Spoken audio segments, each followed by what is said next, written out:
நம்ம அங்கே பாலத்து மேலேருந்து பார்த்த இந்த பழைய பாலம் இதுதான். இங்கெல்லாம் கூட தண்ணி நிறையா இருந்தது. கிட்ட போய் பார்க்கலாம் எவ்வளோ தூரத்துக்கு இருக்குன்னு. இங்கெல்லாம் வீடே இருக்கு போல. இதெல்லாம் அஃபீஷியலாக அலோடு. அப்போ இங்கே பெர்மிட்லாம் கொடுத்துருக்காங்களான்னு தெரில. ஏன்னா ஆற்றுக்கு இவ்வளோ க்ளோஸாக இருக்குது.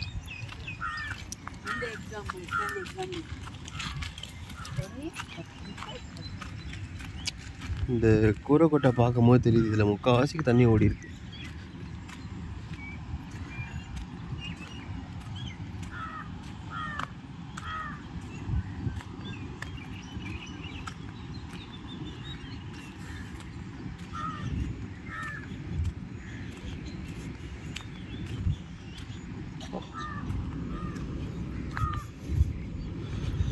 இந்த இடம்லாம் இன்னும் நல்லா தூர்வாருன்னா இன்னும் சூப்பராக இருக்கும். ஆனால் அதெல்லாம் பண்ண மாட்டுறாங்க.